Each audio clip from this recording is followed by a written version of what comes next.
মেঘ তোর সঙ্গে যাব, হাওয়ায় ভেসে শীতল কুড়াবো। মেঘ তোর সঙ্গে যাব, ঠান্ডা হাওয়ায় প্রাণ জুড়াবো। অনেকদিন পর কেন যেন আজ আমার মনটা খুব ভালো লাগছে। চারিদিকের ফুরফুরে বাতাস আমার মন প্রাণকে জুড়িয়ে গেছে। আজ আমি অনেক মাছ পেয়েছি, যদিও সব মাছ আমি বাজারে বিক্রি করতে পারিনি। অবশিষ্ট মাছ নিয়ে আমি বাড়ি ফিরে যাচ্ছি।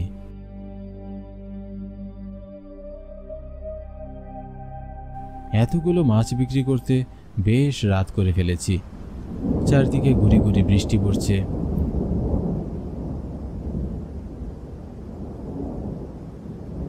আকাশের অবস্থা দেখে মনে হচ্ছে যে কোনো সময় দমকা হাওয়া বইবে। আমাবস্যার ঘুটঘুটে অন্ধকার রাত। আশেপাশে যতদূর চোখ যায় কোনো মানুষের দেখা মেলে না। রাস্তার দুপাশে সারি সারি গাছ দাঁড়িয়ে আছে। আরে এ কি, বৃষ্টিতে তো আমি একেবারে ভিজেই যাচ্ছি। বৃষ্টি থেকে নিজেকে বাঁচাতে আশেপাশে তাকিয়ে কিছু একটা দূরে আমি একটা মস্ত বড় বটগাছ দেখতে পেলাম। অন্ধকারে পথঘাট ভালো করে দেখা না গেলেও বটগাছটা ঠিকই দেখা যাচ্ছে। আমি সাইকেল নিয়ে দ্রুত বটগাছটার নিচে গিয়ে দাঁড়ালাম। মুষলধারে বৃষ্টি পড়া শুরু হয়েছে, কিন্তু বটগাছের নিচে বৃষ্টির পানি পড়ছে না। আমি অনেকটা নিরাপদেই সেখানে দাঁড়িয়ে রইলাম। ঘরে আমার প্রিয়তমা স্ত্রী অনেক আগ্রহ নিয়ে আমার জন্য অপেক্ষা করছে। কি জানি, হয়তোবা আজ বাড়ি ফিরতে দেরি হচ্ছে বলে খুব দুশ্চিন্তাও করছে। জানি না বৃষ্টি কখন যে থামবে আর কখন যে আমি বাড়ি ফিরব।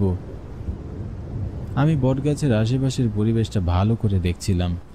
রোজ এই পথ দিয়ে বাজারে যাওয়া আসা করলেও ভালো করে দেখা হয়নি। শুনেছি এখানে কোথাও কবরস্থান আছে। বুকের ভিতর মোচড় দিয়ে উঠল। আমি কি করব বুঝে ওঠার আগেই দেখলাম কবরের ভিতর থেকে একটা লাশ বেরিয়ে এলো। ভয়ে আমার হাত পা থরথর করে কাঁপছিল। বুকের ভিতর থেকে প্রাণ পাখিটা বের হয়ে যাওয়ার উপক্রম। পরক্ষণেই দেখলাম কবর থেকে আরো দুজন ব্যক্তি বেরিয়ে আসলো। আমার আর বুঝতে বাকি রইল না যে এরা কারা। এই অপকর্মের শাস্তি হবে কবে জানি না। খামোকা আমি ভয় পাচ্ছিলাম, কিন্তু আমি খুব অবাক হয়ে দেখছিলাম এরা লাশ চোর হলে সাদা কাপড় পরে আছে কেন? এরা কেউই আমাকে দেখতে পাচ্ছে না। আমি কিছু বুঝে ওঠার আগেই বৃষ্টি থেমে যায়। বৃষ্টি থেমে যেতেই আমি তাড়াহুড়ো করে আমার বাড়ির দিকে রওনা দিলাম।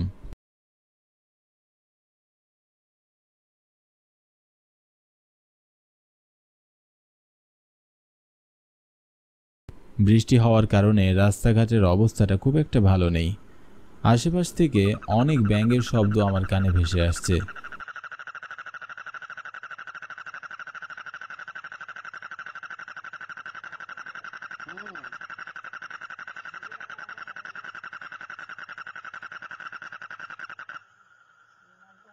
কিছু সময় পর আমি আমার বাড়িতে পৌঁছে যাই। আমি সাইকেলটি বারান্দায় রেখে ব্যাগ হাতে ঘরে ঢুকতেই আমার স্ত্রী আমাকে বলল,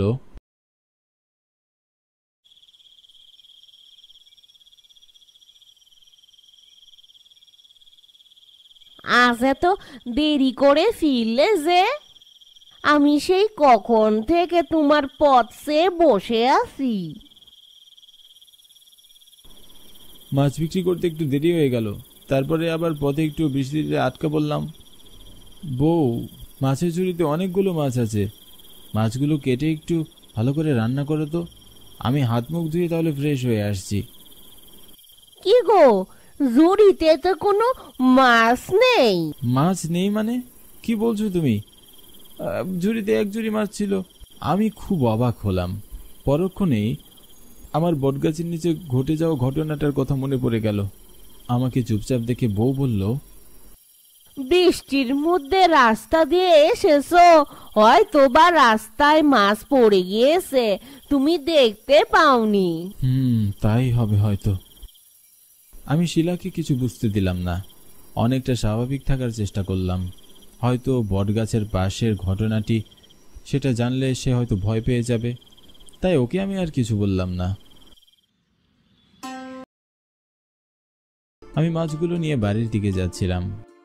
যেতে যেতে আমি বটগাছের কাছাকাছি চলে আসলাম। আমি দূর থেকে তাকিয়ে দেখলাম গতকাল আমি যে 3 জন লাশ চোরকে দেখছিলাম তারা আজ বটগাছের নিচে দাঁড়িয়ে আছে। অমাবস্যার অন্ধকার রাতে আশেপাশের পরিবেশ ভালো করে না দেখা গেল সাদা কাপড় পরা 3 জন ব্যক্তিকে চিনতে আমার একটু ভুল হলো না। আমি খুব ভয়ে ভয়ে এগোচ্ছিলাম। যখনই আমি ওদের পাশ কাটিয়ে চলে যাচ্ছিলাম তখনই ওরা আমাকে হাঁক ছেড়ে ডাক দিয়ে বলল, কি জেলে মাছ বিক্রি করে এলে নাকি? গতকাল তোমার মাছগুলো কিন্তু বেশ মজাদার ছিল। ওর ঝুড়িতে আরো মাছ আছে ভাই। লোকগুলোর কথা শুনে আমি বেশ অবাক হলাম। লোকগুলো আমার কাছে আসলো না, মাছ ধরলো না, অথচ মাছ গায়েব। আর আজ বলছে মাছগুলো বেশ স্বাদ ছিল। মনের মধ্যে অনেক প্রশ্ন জাগতে লাগলো।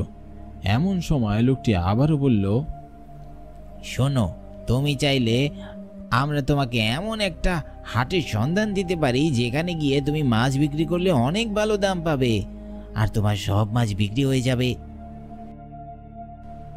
ভালো দাম আর সব মাছ বিক্রি হবার কথা শুনে আমি খুব খুশি হয়ে যাই। আমার অভাবের সংসার, খেয়ে না খেয়ে কোনো রকমে দিন কাটাই। যদি অন্য কোনো হাটে গিয়ে ভালো দাম পাই, বিক্রি করতে পারি, তাহলে ক্ষতি কি? আমি আগে সব কিছু ভুলে গিয়ে লোকটির কথা আমি রাজি হয়ে গেলাম। আমি সেই হাটে যেতে চাই। বেশ, তবে চলো আমাদের সাথে। আমি সেই 3 জন লোকের পিছনে পিছনে হাঁটতে শুরু করলাম।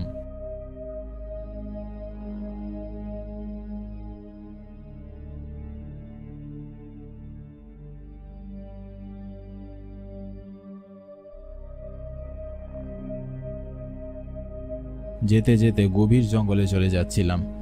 আশেপাশে কোনো মানুষ তো দূরের কথা, আশেপাশে কোনো পশু পাখির দেখাও মিলল না। জানি না কপালে কি আছে, তবে কেন জানি আমার ভয় করছে। তারপরও মনে সাহস নিয়ে এগিয়ে চললাম।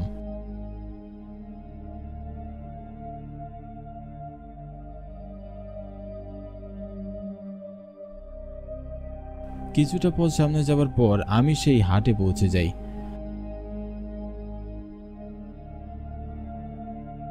আমি খুব অবাক হলাম, এত কাছে জঙ্গলের ভিতর এমন একটা হাট বসে, আর সেটা আমার জানাই ছিল না। সেই হাটে আমার পরিচিত আরো 2 জন জেলে, তাদের সাথেও দেখা হয়। ওরা আগেই আমার সাথে মাছ ধরতো। বেশ কয়েক মাস হলো ওদের সাথে আমার আর দেখা হয়নি। আমি খুব আগ্রহ নিয়ে ওদের কাছে গিয়ে বললাম, আরে মোর্শেদ ভাই, জামিল ভাই, আপনারা কেমন আছেন? অনেকদিন আপনাদের সাথে দেখা হলো না। তাদের আচরণে আমি খুব আশ্চর্য হলাম। ওরা আমার দিকে অচেনা মানুষের মতো তাকালো, তারপর কথা না বলেই চলে গেল। হিংসে হিংসে। আমি এখানে এসে মাছ বিক্রি করে ভালো দাম পাই, তা নিশ্চয়ই ওরা চায় না। যদি চাইতো তাহলে এই হাটের সন্ধান আমাকে আগেই দিত।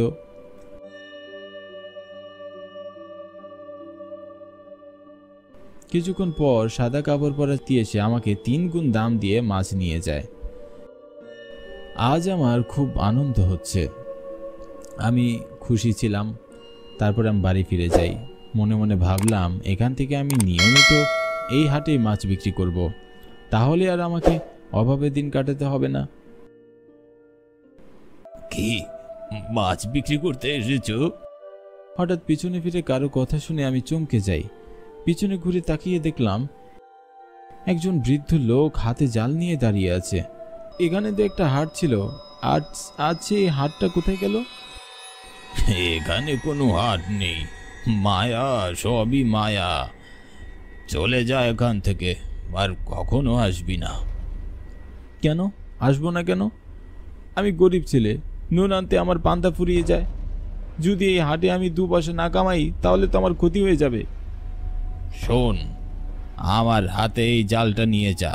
তুই তোর জাল দিয়ে যে মাছ পেতি, আমার এই জাল দিয়ে তার দ্বিগুণ মাছ পাবি। কিন্তু তুই আর কখনো এখানে আসিস না। আমি বৃদ্ধের কথা শুনে বৃদ্ধের জালটা নিয়ে বাড়ি ফিরে আসলাম।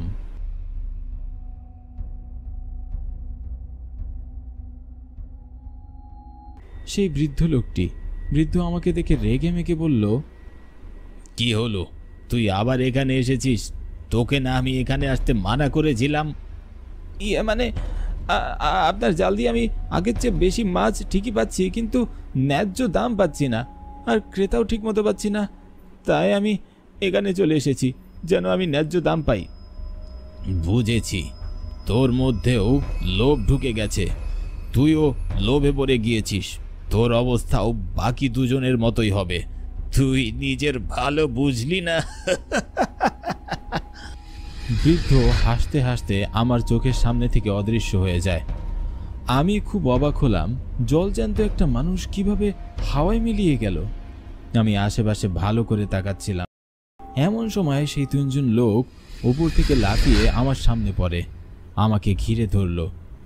আমার মনের ভিতর যেন কু ডাক ডাকছিল, বুকের ভেতরটা ধুক ধুক করছিল। তখন আমি দেখলাম সেই তিনজন মানুষ নয়, ওরা প্রেতাত্মা। মুহূর্তের মধ্যে ওদের চেহারা পাল্টে গেল, ওদের চোখ থেকে রক্ত গড়িয়ে পড়ছে, মুখ দিয়ে লালা ঝরছে, দাঁতগুলো বড় বড়, হাতের নখগুলো রাক্ষসের মতো। মনে হচ্ছে এই নখ দিয়ে এখনই আমার বুক চিরে খাবে। ভয়ে আমার প্রাণ পাখিটা বেরিয়ে যাওয়ার উপক্রম। আমার পায়ের নিচ থেকে মাটি সরে যাচ্ছিল, আমার হাত পা থরথর করে কাঁপছিল, আর মনে হচ্ছিল আজই বুঝি আমার শেষ দিন। এখনই বুঝি এই প্রেতাত্মাগুলোর হাতে আমি মারা পড়ব। আমি কিছু না ভেবেই মাছের ব্যাগটি ফেলে জোরে দৌড়াতে শুরু করলাম। মনে হচ্ছিল আমার পিছনে প্রেতাত্মাগুলো দৌড়াচ্ছে, কিন্তু আমি এক মুহূর্তের জন্য পিছনে ঘুরে তাকানোর সাহস পেলাম না। আমি এত দূরে দৌড়াচ্ছিলাম, মনে হচ্ছিল কোনো বাসও আমার সাথে পেরে উঠবে না। পিপাসায় বুকটা আমার ফেটে যাচ্ছিল, কিন্তু তবু আমি থামলাম না। দৌড়াতে দৌড়াতে এক সময় আমি আমার বাড়িতে এসে পৌঁছাই আর জ্ঞান হারিয়ে ফেলি।